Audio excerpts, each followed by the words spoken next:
Então, vamos lá. Olhando agora para a carta de Judas.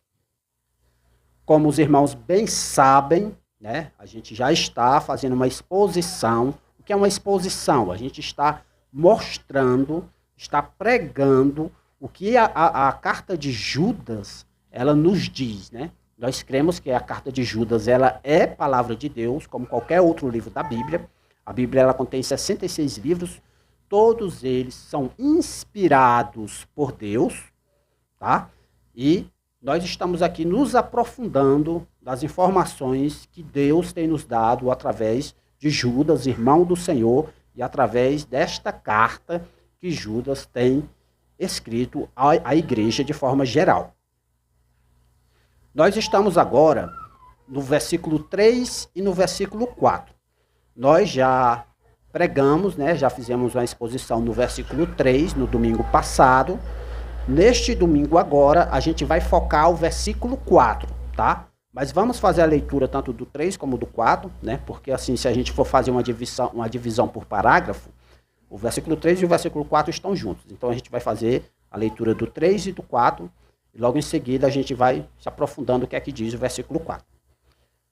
Diz assim a palavra de Deus: Amados, procurando eu escrever-vos com toda a diligência acerca da salvação comum, tive por necessidade escrever-vos e exortar-vos a batalhar pela fé que uma vez foi entregue aos santos. Porque se introduziram furtivamente alguns, os quais já antes estavam escritos para este mesmo juízo, homens ímpios que convertem em dissolução a graça de Deus e negam a Deus, único dominador e Senhor nosso, Jesus Cristo. Então, irmãos, dando início aqui ao versículo 4, a primeira palavra que nós encontramos aqui no versículo 4 é a palavra porquê, tá? Como os irmãos bem sabem, na forma como a palavra porquê está colocada aqui no versículo 4, ela não indica uma pergunta, muito pelo contrário, ela está afirmando, né? E ela está mostrando o motivo pelo qual Judas escreveu a carta. Nós já vimos na semana passada que Judas tinha um propósito inicial de escrever sobre a salvação comum. Mas ele viu a necessidade de escrever e exortar os irmãos a batalhar pela fé que foi entregue aos santos. Mas por que ele viu essa necessidade? O que foi que levou Judas a tomar a conclusão de escrever sobre a batalha na fé, de nos convocar a batalharmos pela fé? O que foi que levou Judas a fazer isso? Nós sabemos, obviamente, que o Espírito Santo, através do seu processo de inspiração, foi quem fez Judas tomar essa decisão. Mas o Espírito Santo, ele usou um meio para que Judas tomasse essa decisão. E que meio foi esse? Que motivo foi esse que Judas viu? A gente vê aqui que essa palavra porquê indica esse motivo. Ele diz assim, ó: eu chamo vocês a batalhar pela fé. Por quê? Aí qual é o porquê? Qual é o motivo? Ele diz assim, ó: porque se introduziram furtivamente alguns. Então ele diz que o motivo pelo qual ele está nos convocando a batalhar pela fé é que houve uma invasão, né? Algumas pessoas se infiltraram, algumas pessoas se introduziram furtivamente.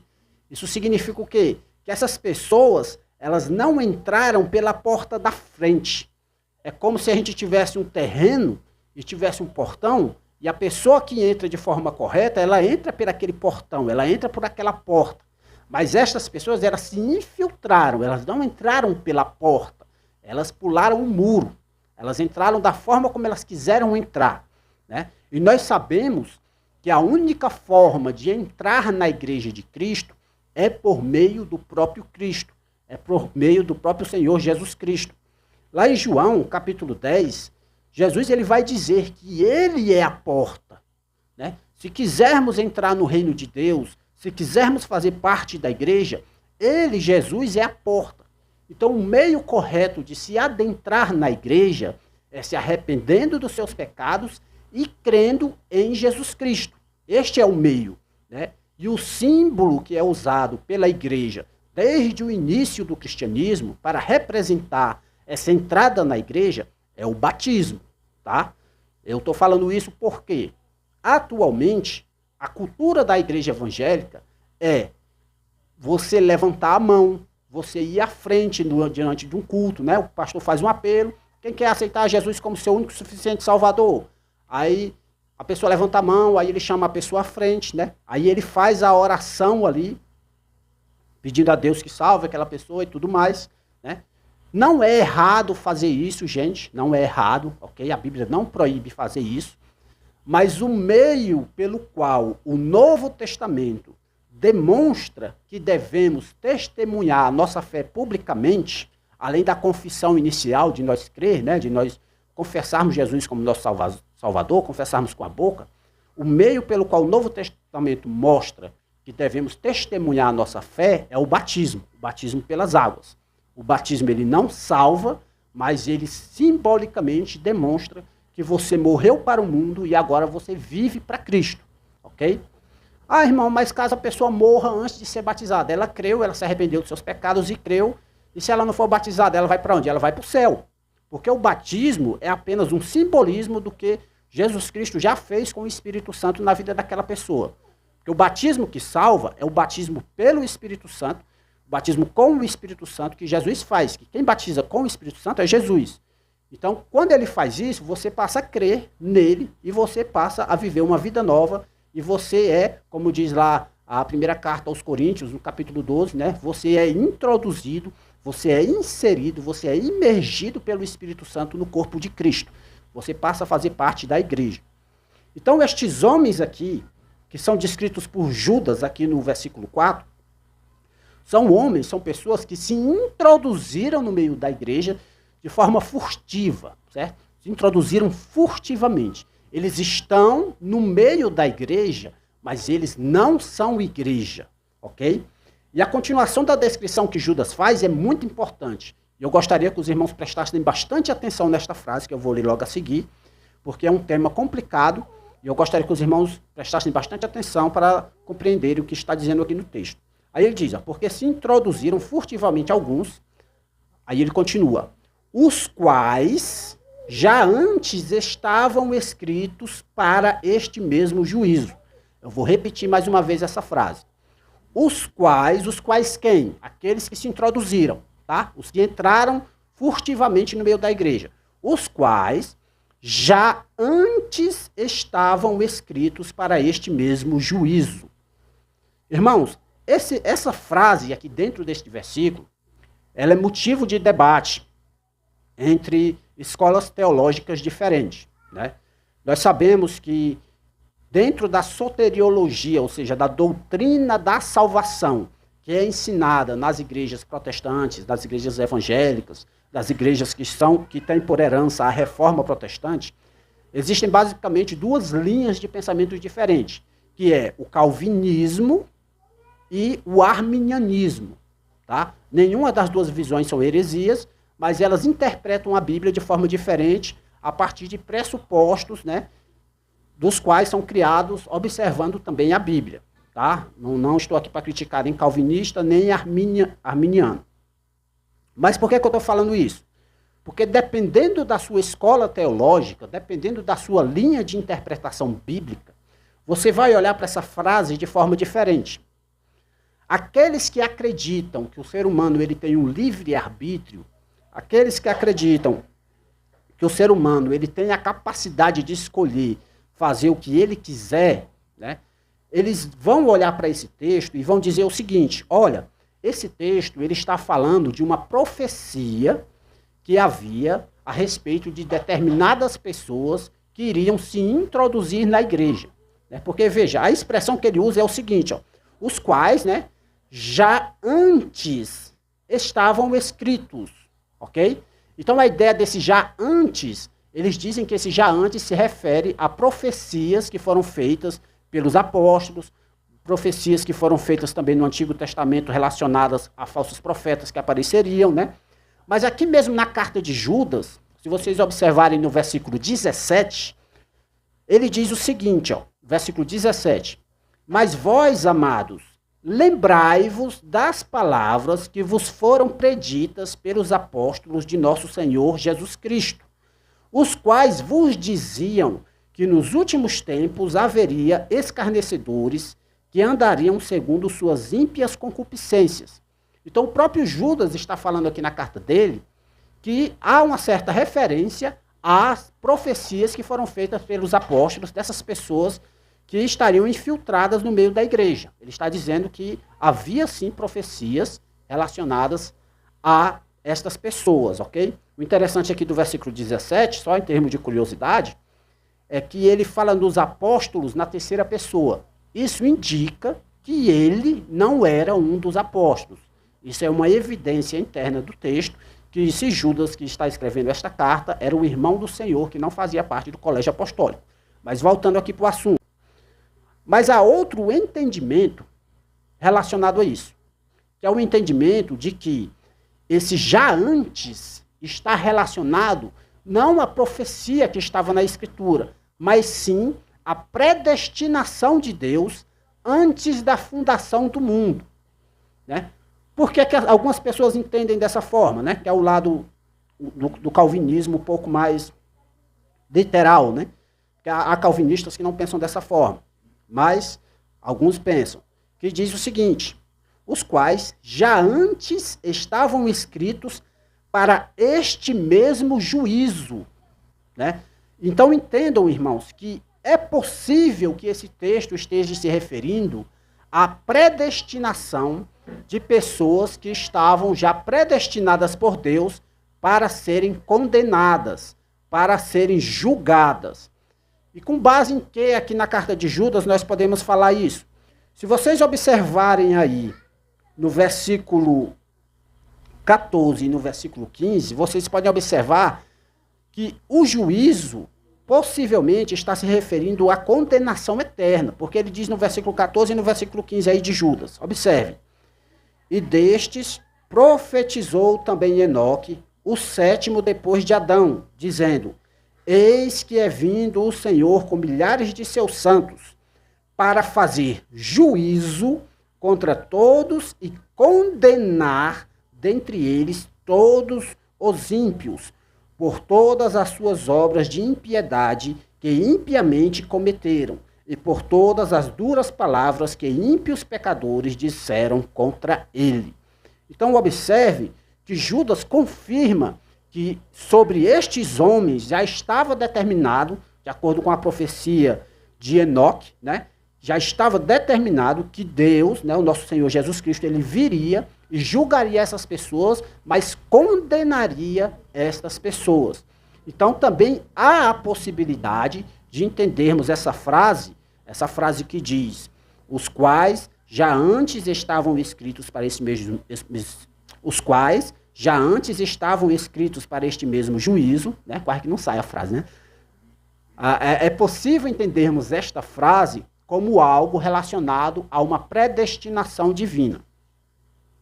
A minha posição particular é que tanto o arminianismo como o calvinismo, em relação a esse texto, eles têm um entendimento correto.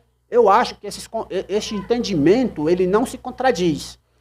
Ora, se há uma profecia bíblica relacionada à condenação de determinadas pessoas, e que Deus está dizendo que condenará determinadas pessoas, isso significa, obviamente, que essas pessoas estão destinadas a serem condenadas. Né? Não há problema nenhum em aceitar isso. Porque se vocês observarem, algumas versões da Bíblia, elas vão traduzir esta frase da seguinte forma. Observe, essa frasezinha aí, os quais, eu vou ler de novo, os quais já antes estavam escritos para este mesmo juízo. A versão da Bíblia NVI, que é a Nova Versão Internacional, ela diz o seguinte sobre estes homens. Ela diz assim, ó, no mesmo versículo, só que numa tradução diferente, né? Trazendo o mesmo sentido, mas usando palavras diferentes. A NVI ela diz o seguinte: cuja condenação já estava sentenciada. Olha como a Nova Versão Internacional ela traduz. Cuja condenação já estava sentenciada. A Almeida Revista e Atualizada diz o seguinte: os quais, desde muito, foram antecipadamente pronunciados para esta mesma condenação. E a Nova Versão Transformadora, ela diz assim, ó, a condenação de tais pessoas foi registrada há muito tempo. Isso significa o quê? Que estas pessoas a quem Judas está se referindo, estas pessoas que estão infiltradas no meio da igreja, elas são pessoas que não são parte da igreja, são pessoas que não são salvas, são pessoas que estão condenadas. Como diz, irmãos, um texto muito conhecido de todos, o texto, por exemplo, de João, capítulo 3, versículo 16, 17 e 18, diz assim, ó, porque Deus amou ao mundo de tal maneira que deu o seu Filho unigênito para que todo aquele que nele crê não pereça, mas tenha a vida eterna. Porque Deus enviou o seu Filho ao mundo não para que condenasse o mundo, mas para que o mundo fosse salvo por ele. Quem crê nele não é condenado, mas quem não crê já está condenado, porquanto não crê no nome do unigênito Filho de Deus. Então, irmãos, se essas pessoas que estão infiltradas no meio da igreja não são igreja, elas estão infiltradas, elas são intrusos. Se elas não são igreja, se elas não foram salvas por meio de Jesus Cristo, elas não foram batizadas pelo Espírito Santo, ou seja, inseridas pelo Espírito Santo na igreja, isso significa que essas pessoas fazem parte de outro grupo. E que grupo é esse? O grupo dos condenados, os grupos dos não salvos. Então não há problema em você dizer que esses intrusos no meio da igreja, que são citados aqui por Judas, são pessoas condenadas. E o curioso é o seguinte, quando você observa a linguagem que o apóstolo Paulo ele usa para se referir a membros da igreja que estão em pecados, a linguagem que o apóstolo Paulo usa e as palavras que o apóstolo Paulo usa são palavras de disciplina para que aquelas pessoas que estão em algum pecado dentro da igreja, elas possam ser corrigidas, elas possam ser disciplinadas em amor e assim se corrigirem. No caso de Judas, não. Em nenhum momento na carta de Judas você vê o autor da carta se referindo a esses intrusos como pessoas que têm que ser disciplinadas na igreja. Muito pelo contrário, ele se refere a essas pessoas como pessoas já destinadas à condenação. Como vocês viram aí no versículo 14, no versículo 15, no versículo 5, 6 e 7, ele vai dar exemplos de pessoas que foram condenadas para mostrar que essas pessoas também serão condenadas. Então não há essa linguagem em Judas de tratar essas pessoas como se elas fossem parte da igreja. São pessoas que estão inseridas de forma errada, né? Estão ali infiltradas no meio da igreja, mas elas não são igreja. Lembre-se disso, porque quando a gente continuar a nossa exposição aqui de Judas, vocês vão perceber isso, que Judas ele usa uma linguagem condenatória contra essas pessoas. Ele não faz como o apóstolo Paulo, como, por exemplo, né, só para citar um exemplo, o apóstolo Paulo, quando ele escreve a carta aos Coríntios, ele tem o objetivo de corrigir várias falhas que está acontecendo na igreja de Corinto, certo? E quando ele escreve aos Coríntios, ele no versículo 3, no capítulo 3, no versículo 1, ele chama aquelas pessoas lá da igreja de Corinto, por mais problema que tenha na igreja de Corinto, ele chama aquelas pessoas de irmãos. Ele não trata a pessoa com diferenciação, ele chama aquelas pessoas de irmãos, tá? No caso de Judas, aqui na carta de Judas, você percebe claramente que Judas ele faz dois tratamentos. Quando ele se refere à igreja, ele se refere como amados, ele chama a igreja daqueles que foram chamados, daqueles que foram santificados por Deus, daqueles que são conservados por Jesus Cristo, lá no versículo 1. Ele chama eles de amados no versículo 3, no versículo 17 e no versículo 20. Mas quando ele se refere àqueles que estão introduzidos furtivamente no meio da igreja, ele chama só de estes, destes, né? Aí fala palavras condenatórias relacionadas àquelas pessoas. Então isso é importante que os irmãos entendam. Mas só para dar uma confirmada mais no que eu estou falando, de que não há problema de você entender que há pessoas que serão salvas e há pessoas que serão condenadas, vocês podem ler junto comigo o que está escrito lá em Romanos, capítulo 9, do versículo 9 ao versículo 24. Eu vou fazer essa leitura com vocês vocês fiquem bastante atentos, Romanos, capítulo 9, do versículo 9 ao 24. Olha o que é que diz lá. Ó.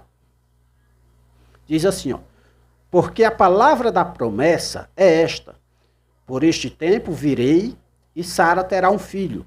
E não somente esta, mas também Rebeca, quando concebeu de Isaque, nosso pai. Porque não tendo eles, observa bem essa parte, não tendo eles ainda nascido, nem tendo feito bem ou mal, para que o propósito de Deus, segundo a eleição, ficasse firme, não por causa das obras, mas por aquele que chama, foi-lhe dito a ela, o maior servirá ao menor. Como está escrito, amei a Jacó e odiei a Esaú. Então, irmãos, ó, só uma pausazinha aí. Deus decidiu, antes de Jacó e Esaú nascerem, que ele amaria a Jacó e ele odiaria a Esaú. Certo? Antes deles nascerem, antes deles fazerem mal ou bem, Deus já havia decidido. Né? Continuando o texto, diz assim, ó, que diremos, pois? Né? Porque é um assunto, é difícil você entender isso, é difícil você aceitar isso. Né? Aí o que é que o apóstolo Paulo diz? Ó, que diremos, pois? Que há injustiça da parte de Deus? De maneira nenhuma. Pois diz a Moisés, aí olha o que é que Deus diz a Moisés, compadecer-me-ei de quem me compadecer e terei misericórdia de quem eu tiver misericórdia.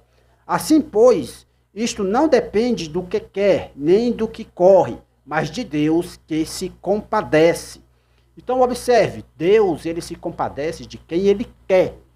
Se ele não quer se compadecer de uma pessoa, ele não se compadece. É com ele, não é com a gente. Dando continuidade. Porque diz a Escritura a Faraó, para isto mesmo te levantei, para em ti mostrar o meu poder e para que o meu nome seja anunciado em toda a terra. Logo, pois, compadece-se de quem quer e endurece a quem quer. Novamente, compadece-se de quem quer e endurece a quem quer. Dir-me-ás então, por que se queixa ele ainda? Porquanto quem tem resistido à sua vontade? Essas perguntas aqui, irmãos, são feitas pelos homens. Porque quando o homem ele se depara com esta verdade, quando o homem se depara com essa doutrina de que Deus, ele se compadece de quem quer, ele salva quem quer, ele faz o que ele quer, aí as pessoas perguntam o seguinte, por que se queixa ele ainda? Porquanto quem tem resistido à sua vontade? Mas olha o que é que o apóstolo Paulo responde. Mas, ó homem, quem és tu que a Deus replicas? Porventura a coisa formada dirá ao que a formou, por que me fizesse assim? Ou não tem o oleiro poder sobre o barro para da mesma massa fazer um vaso para honra e outro para desonra? Eu quero que os irmãos observem bem isso. Algumas pessoas entendem que há a doutrina assim, da eleição e da predestinação para as pessoas salvas. E para as pessoas condenadas, a Bíblia não fala nada sobre isso. Mas aqui nesse texto ele diz que há vaso para honra e outro para desonra. Deus faz da forma como ele quer. E na continuação do texto a gente observa que esse vaso para desonra se refere à ira de Deus. Olha só. E que direi se Deus, querendo mostrar a sua ira e dar a conhecer o seu poder, suportou com muita paciência os vasos da ira preparados para a perdição. Então, irmãos, parando por aqui o texto de Romanos 9, fica bem claro que Deus ele escolhe a quem quer, Deus se compadece de quem quer, certo? E ele, sendo Deus, ele pode fazer um vaso para a honra e outro vaso para a desonra. E fica bem claro que os vasos para a desonra aqui são feitos para a perdição. São feitos para, em outras palavras, feitos para serem alvos da ira de Deus, para serem condenados. Então, ao meu ver, sobre o que eu vejo nas Sagradas Escrituras, eu não vejo problema nenhum em aceitar que o texto de Judas, que diz lá no versículo 4 do capítulo 1 de Judas, os quais já antes estavam escritos para este mesmo juízo, eu não vejo problema nenhum em dizer que esse texto se refere a uma destinação já feita previamente daqueles homens que serão condenados. Ok? Eu não vejo problema nenhum em entender o texto dessa forma, porque a Bíblia, ela dá respaldo para isso. Ok? Mas eu também não vejo problema entre os irmãos que entendem que aqui se refere apenas e exclusivamente apenas às profecias relacionadas a estes homens. Eu não vejo contradição nos dois pontos. Eu só vejo a confirmação das Escrituras relacionada àquilo que já está destinado. Partindo para frente, dando continuidade aqui ao texto. Logo após Judas falar isso, que estes homens estavam destinados para o juízo, ele nos diz algo muito importante sobre esses homens, tá? Lembre que estes homens que eu estou falando é os infiltrados, os intrusos no meio da igreja. Ele diz assim, ó, que estes homens, eles são homens ímpios. E isso daqui é muito importante. Uma palavrinha bem pequenininha, ímpios. O que é que essa palavra ímpio significa? Gente, lá no grego, no texto original, lá no grego, no texto original do Novo Testamento, a palavrinha lá é uma palavrinha que pode ser traduzida como irreverente. Aquela pessoa que não tem reverência, aquela pessoa que não tem temor a Deus.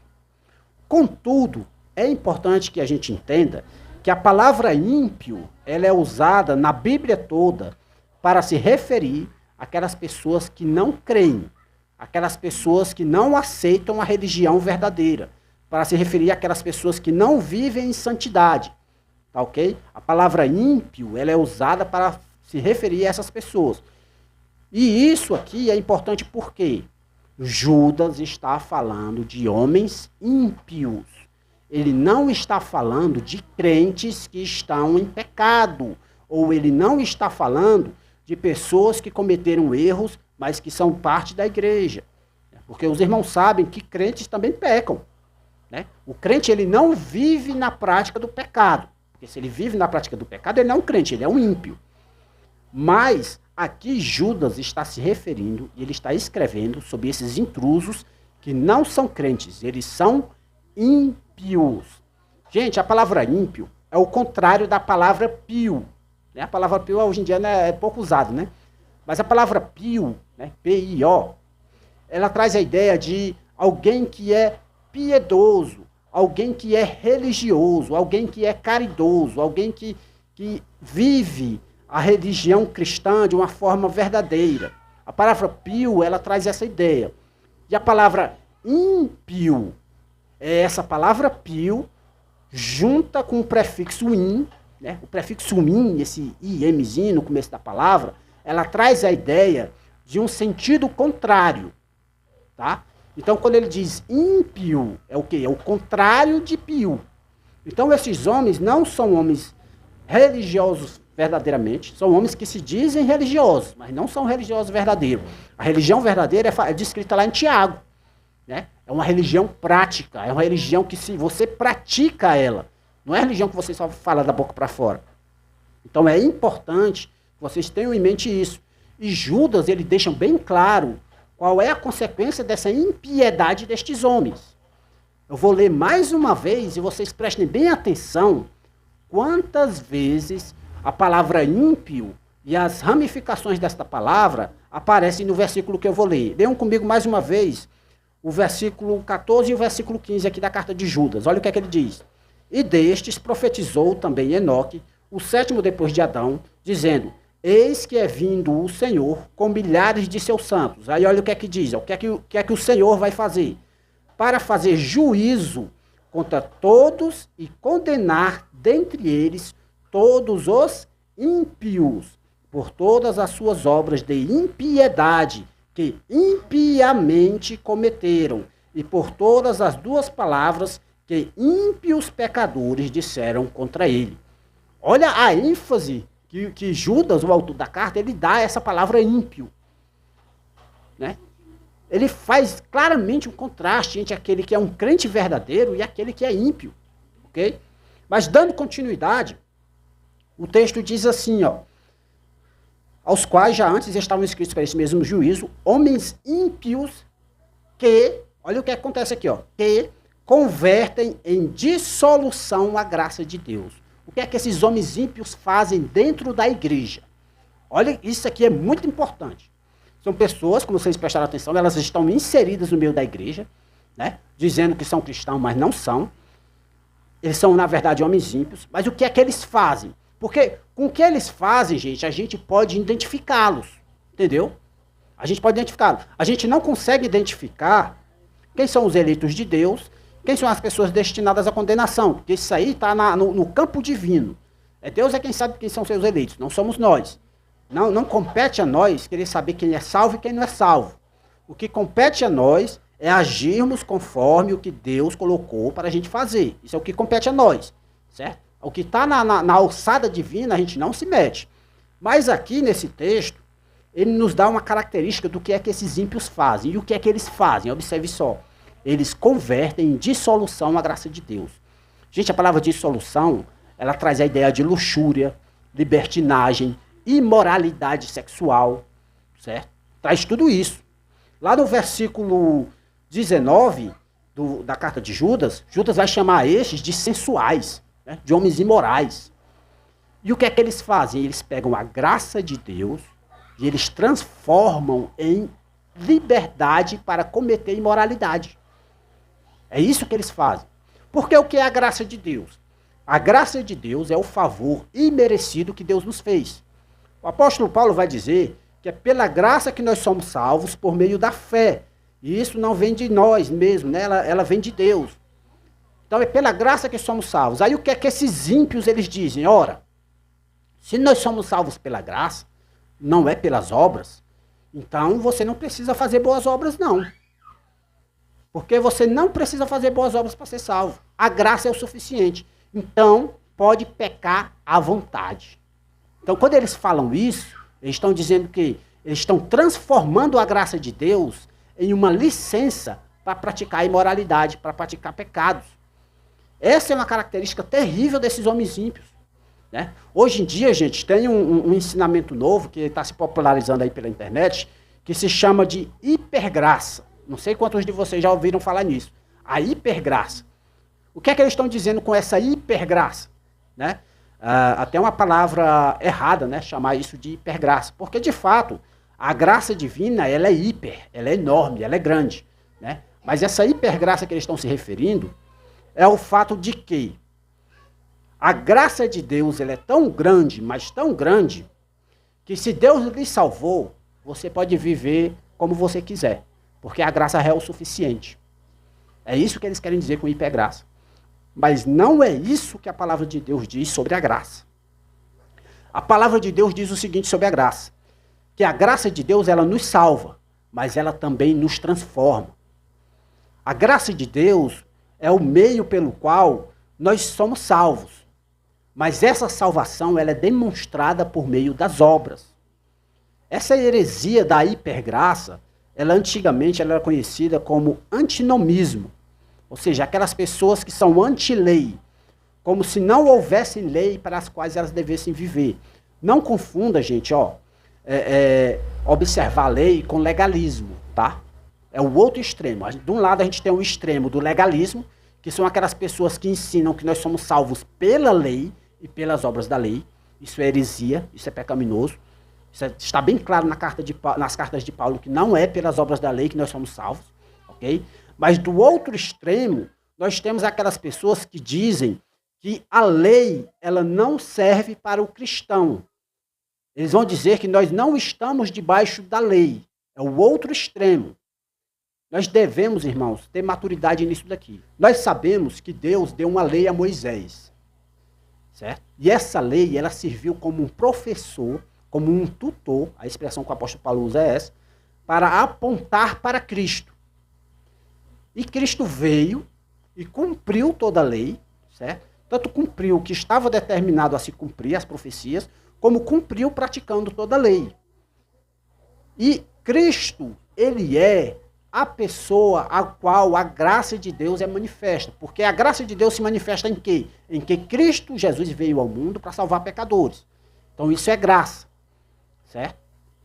Mas no Antigo Testamento as pessoas eram salvas pelo quê? Era pela lei? Não, já era pela graça, porque a lei apontava para Cristo. Era pela graça, certo?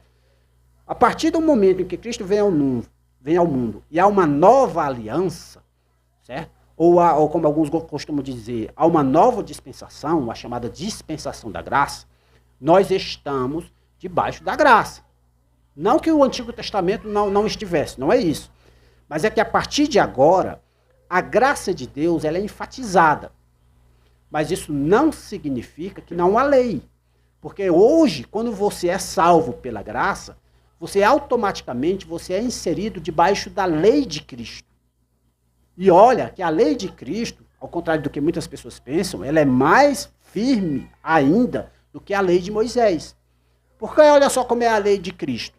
Na lei de Moisés dizia que você não poderia adulterar.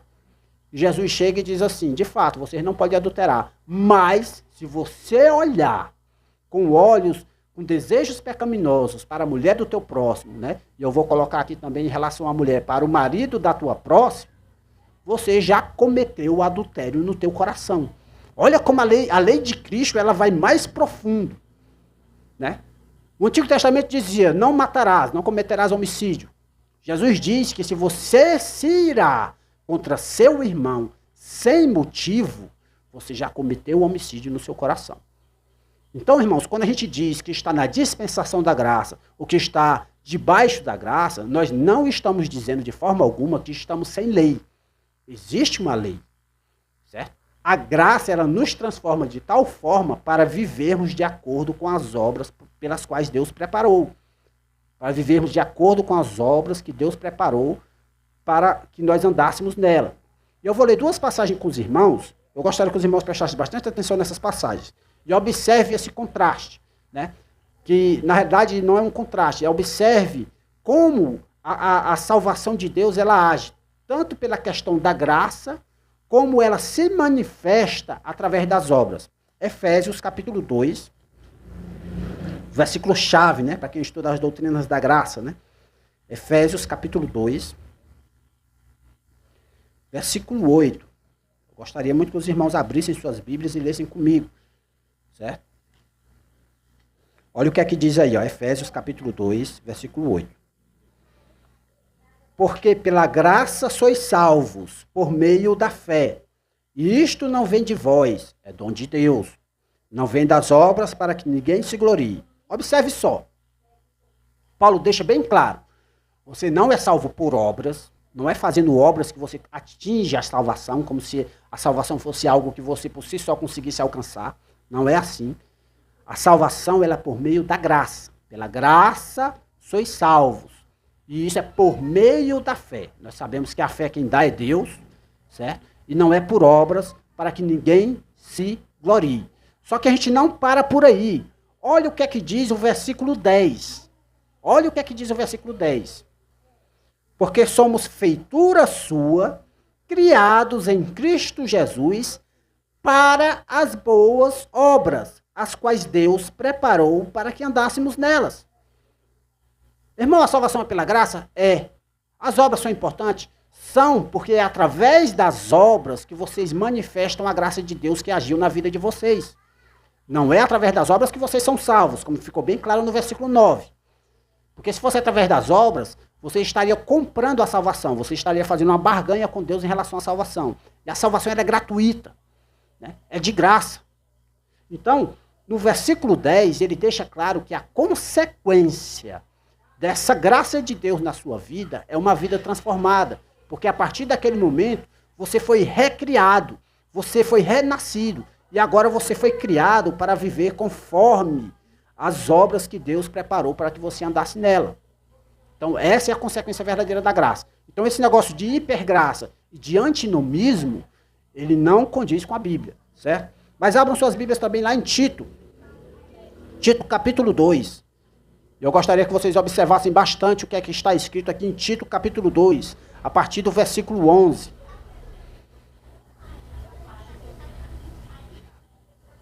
Carta de Paulo a Tito, capítulo 2, a partir do versículo 11. Olha o que é que diz aí, ó.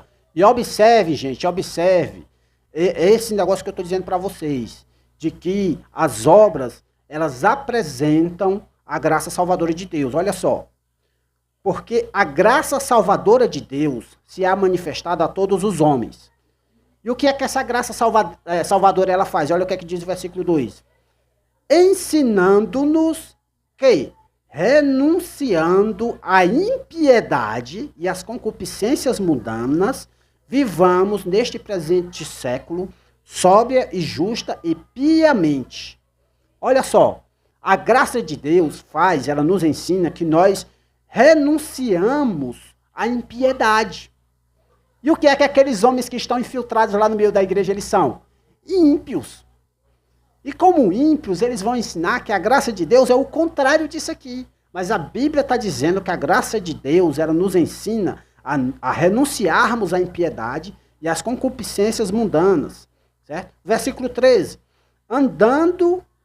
Aguardando a bem-aventurada esperança e o aparecimento da glória do grande Deus e nosso Salvador Jesus Cristo, o qual se deu a si mesmo por nós para nos remir de toda a iniquidade e purificar para si um povo seu especial, zeloso de boas obras. Irmãos, eu vou ler o último versículo de novo. Olha o que foi que Jesus Cristo fez por nós. Ele se deu a si mesmo por nós para nos remir de toda a iniquidade. Meu irmão, se você é salvo, você foi remido de toda a iniquidade. Viver em iniquidade não pertence mais à sua vida. E olha o que Jesus fez mais. Ele nos purificou, né? E purificar para si um povo seu especial. E esse povo é o quê? Zeloso de boas obras. É como se costuma ensinar de forma didática, né? Nós não somos salvos por boas obras. Nós somos salvos para fazer boas obras. Ok? Então as boas obras são consequência da salvação que Deus nos fez. Ok? Voltando lá para o texto de Judas, para a gente finalizar o versículo, né? Falta só uma pequena frasezinha no versículo para a gente acabar. Não vamos deixar para o próximo domingo, né? Deixa o outro versículo para o próximo domingo. Aí o autor da carta de Judas, ele diz o seguinte, dando continuação, né? Que ele disse que esses homens ímpios, eles convertem em dissolução a graça de Deus. E o que é que eles fazem mais? E negam a Deus, único dominador e Senhor nosso, Jesus Cristo. Olha só, estes homens, além de ser ímpios e de converterem em dissolução a graça de Deus, para finalizar, o que é que eles fazem mais? Eles negam a Deus. E que Deus é a quem eles negam? O texto deixa bem claro. Eles negam a Jesus Cristo. Eles negam a autoridade de Jesus Cristo sobre suas vidas. Eles negam que Jesus Cristo é o único dominador e Senhor nosso. Eles negam. Vocês já ouviram falar de pessoas que estão no meio da igreja, muitas vezes cantam louvores na igreja, muitas vezes são pessoas que estão na liderança da igreja, mas que são pessoas que nunca tomaram uma decisão de se submeter ao senhorio de Cristo nas suas vidas. Nunca aceitaram ao Senhor Jesus Cristo como único e suficiente Salvador e como único Senhor, a palavra Senhor aqui, no sentido de Deus, da sua vida. São pessoas religiosas que praticam a religião, sabem cantar os hinos dos hinários, conhecem até as escrituras, muitas vezes nasceram dentro da igreja, né? Mas está ali na igreja, está bem bonitinho. Mas quando sai, começa a praticar iniquidade, começa a praticar impiedade, começa a praticar imoralidade sexual, no trabalho é conversando de imoralidade com seus companheiros do trabalho, certo? No celular é assistindo imoralidades. Gente, acordem. Lembrem-se desse texto aqui.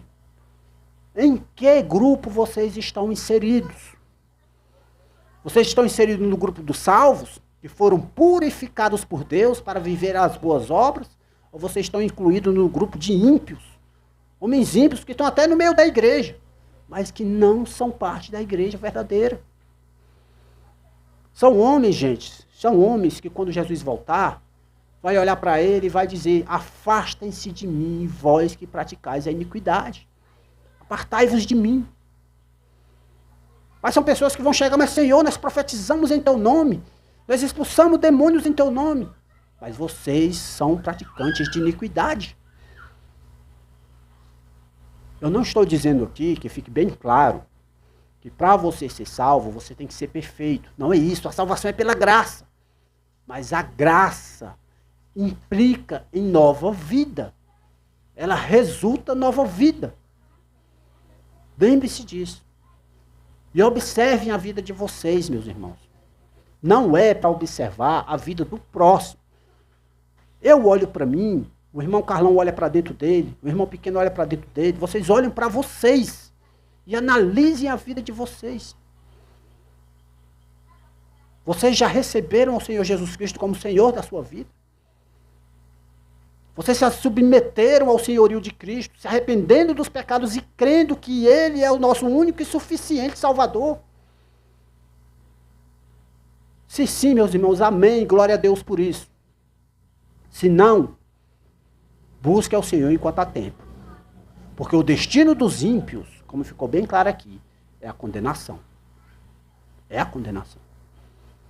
Então não seja um ímpio, seja um filho de Deus, renascido pela graça. Porque pela graça sois salvos por meio da fé. E você é salvo para viver uma vida nova. Amém? Então, oremos, irmãos. Santo Deus, eterno Pai, Deus...